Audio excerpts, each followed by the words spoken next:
ओम श्री गणेशाय नमः। नमस्कार दोस्तों, राधे राधे, हरे कृष्णा। आज के इस वीडियो में आप सुनेंगे चैत्र मास के कृष्ण पक्ष की गणेश चतुर्थी व्रत की कथा।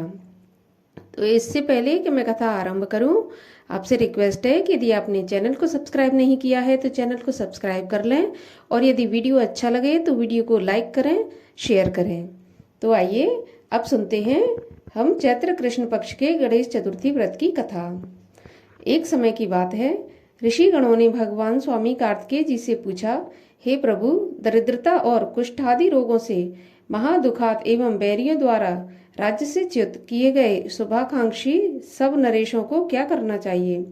हे स्कंद, सभी उपद्रवों से पीड़ित और विद्या, पुत्र, ग्रह और धनहीन शुभ आकांक्षी मनुष्यों को क्या करना चाहिए? वो कर्तव्य उपाय कहिए जिससे उन्हें क्षेम और अर्थ की सिद्धि हो।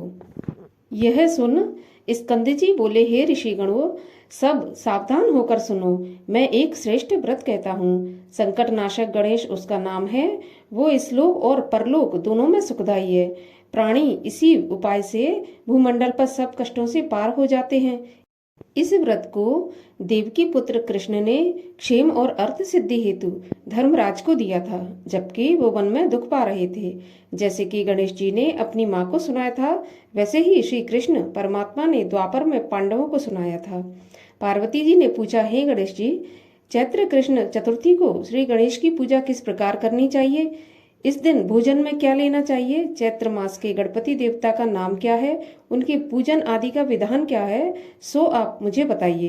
गणेश जी ने कहा, हे महादेवी, चैत्र कृष्ण चतुर्थी के दिन विकट नामक श्री गणेश जी की पूजा करनी चाहिए। दिन भर में व्रत रखकर रात्रि में षोडश उपचार से पूजन करना चाहिए। ब्राह्मण भोजन के अनंतर स्वयं व्रती को इस दिन पंचगव्य, गौ का गोबर, मूत्र, दूध, दही, घी पान करके रहना चाहिए। यह व्रत संकट नाशक है। इस दिन शुद्ध घी के साथ बिजोरे नींबू का हवन करने से बांझ स्त्रियां भी पुत्रवती होती हैं। हे शैलपुत्री, इसका इतिहास बहुत ही विचित्र है। मैं उसे कह रहा हूँ। इसके स्मरण मात्र से ही मनुष्य को सिद्धि प्राप्त होती है। बहुत समय पूर्व सतयुग में मकर ध्वज नामक एक राजा हुए। वे प्रजापालक थे। उनके राज्य में कोई निर्धन नहीं था। चारों वर्ण, ब्राह्मण, क्षत्रिय, वैश्य व शूद्र अपने अपने धर्म के पालन में व्यस्त थे। प्रजा को चोर, डाकू आदि का कोई भय नहीं था। प्रजा स्वस्थ रहती थी। सभी लोग उदार, सुंदर, बुद्धिमान, दानी और धार्मिक थे। इतना सुंदर राज्य शासन होते हुए भी राजा पूर्ण रूप से सुखी नहीं थे, क्योंकि राजा के कोई पुत्र नहीं था। तत्पश्चात महर्षि याज्ञवल्क्य जी की कृपा से उन्हें कालांतर में एक पुत्र की प्राप्ति हुई। राजा राज्य का भार अपने मंत्री धर्मपाल को सौंपकर विविध प्रकार के खेल खिलौने से अपने राजकुमार का पालन पोषण करने लगे। राज्य शासन हाथ में आ जाने के कारण मंत्री धर्मपाल धन धान्य द्वारा समृद्ध हो गया। मंत्री को एक से बढ़कर एक 5 पुत्र हुए। मंत्री पुत्रों का धूमधाम से विवाह हुआ और वे सब धन का उपभोग करने लगे। मंत्री के सबसे छोटे लड़के की बहू अत्यंत धर्मपरायणी थी। चैत्र कृष्ण चतुर्थी आने पर उसने भक्ति पूर्वक गणेश जी की पूजा की। उसका पूजन और व्रत देखकर उसकी सास कहने लगी, अरे, क्या तंत्र मंत्र द्वारा मेरे पुत्र को वश में करने का उपाय कर रही है? बार बार सास के निषेध किए जाने पर जब बहू न मानी तो सास ने कहा, अरे दुष्टा, तू मेरी बात नहीं मान रही, मैं पीट कर तुझे ठीक कर दूंगी। मुझे यह सब तांत्रिक विचार पसंद नहीं है। बहू ने कहा, सासू जी, मैं संकट नाशक गणेश जी का व्रत कर रही हूँ। यह व्रत अत्यंत फलदायक होता है। पतोहू की बात सुनकर उसने अपने पुत्र से कहा, पुत्र, तुम्हारी बहू जादू टोने पर उतारू हो गई है। मेरे कई बार मना करने पर भी वह दुराग्रहवश नहीं मान रही। इस दुष्टा को मार पीट कर ठीक कर दो। मैं गणेश को नहीं जानती, ये कौन है और इनका व्रत कैसे होता है? हम लोग तो राजकुल के मनुष्य हैं, फिर हम लोगों की किस विपत्ति को ये नष्ट करेंगे? माता की प्रेरणा से उसने बहू को मारा पीटा। इतनी पीड़ा सहकर भी उसने व्रत किया। पूजन के बाद वह गणेश जी का स्मरण करती हुई उनसे प्रार्थना करने लगी, हे गणेश जी, हे विघ्नहर्ता, आप कुछ ऐसा कीजिए जिससे मेरे सास ससुर के मन में आपके प्रति भक्ति भाव जागृत हो। विश्वात्मा गणेश जी ने सबके देखते ही देखते राजकुमार का अपहरण करके मंत्री धर्मपाल के महल में छिपाकर रख दिया। बाद में उसके वस्त्र आभूषण आदि उतारकर राजमहल में फेंक दिए और स्वयं अंतर ध्यान हो गए। इधर राजा ने अपने पुत्र को पुकारा, लेकिन कोई उत्तर नहीं मिला। फिर उन्होंने मंत्री के महल में जाकर पूछा, मेरा राजकुमार कहाँ चला गया?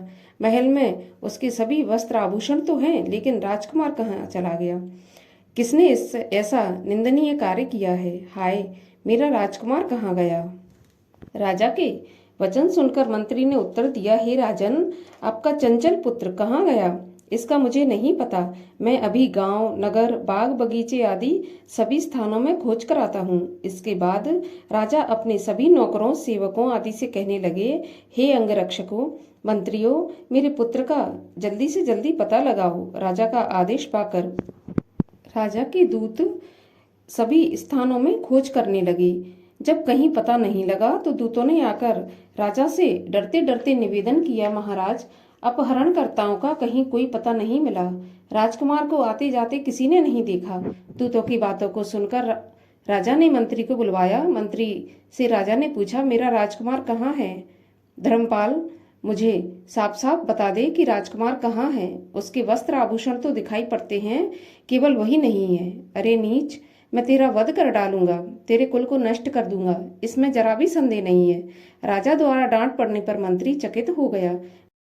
मंत्री ने सर झुकाकर कहा, हे भूपाल, मैं पता लगाता हूँ। इस नगर में बालक अपहरणकर्ताओं का कोई गिरोह नहीं है और ना ही डाकू आदि रहते हैं। फिर भी हे प्रभु, पता नहीं किसने ऐसा नीच कर्म किया है और ना जाने राजकुमार कहाँ चला गया। धर्मपाल ने आकर महल में पत्नी और पुत्रों से पूछा।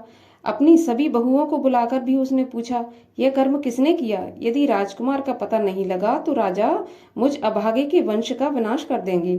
ससुर की बात सुनकर छोटी बहू ने कहा, हे दादाजी, आप इतने चिंतित क्यों हो रहे हो? आप पर गणेश जी का कोप हुआ है, इसलिए आप गणेश जी की आराधना कीजिए।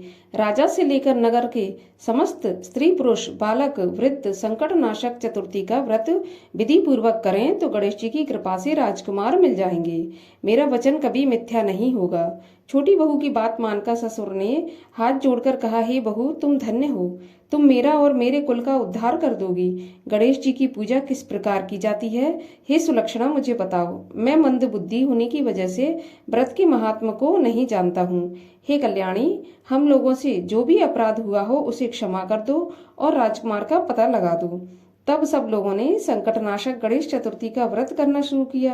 राजा सहित समस्त प्रजाजनों ने गणेश जी की प्रसन्नता के लिए व्रत किया। इससे गणेश जी प्रसन्न हो गए। देखते ही देखते उन्होंने राजकुमार को प्रकट कर दिया। राजकुमार को देखकर नगरवासी आश्चर्य में पड़ गए। सब लोग बहुत प्रसन्न हुए। राजा के हर्ष की तो सीमा ही नहीं रही। राजा ने कहा, गणेश जी धन्य हैं और साथ ही साथ मंत्री की कल्याणी पतोहू भी धन्य है, जिसकी कृपा से मेरा पुत्र यमराज के यहाँ जाकर भी लौट आया। अतः सब लोग इस संतानदायक व्रत को निरंतर विधि पूर्वक करते रहें। श्री कृष्ण राजा युधिष्ठिर से बोले, हे राजा युधिष्ठिर, तीनों लोकों में इससे श्रेष्ठ कोई दूसरा व्रत नहीं है। हे कुरु कुलदीपक, आप भी अपने क्लेशों के शमन हेतु इस व्रत को अवश्य कीजिए। श्री कृष्ण जी के मुख से इस कथा को विस्तार पूर्वक सुनकर युधिष्ठिर जी ने बड़े ही भक्ति भाव से चैत्र कृष्ण चतुर्थी का व्रत किया और गणपति जी की कृपा से अपने खोए हुए राज्य को पुनः वापस पा लिया। बोलिए गणेश जी महाराज की जय। मेरे वीडियो में अंत तक बने रहने के लिए आपका बहुत बहुत धन्यवाद। मैं मिलती हूँ आपसे अगले वीडियो में। तब तक के लिए हरे कृष्णा, राधे राधे।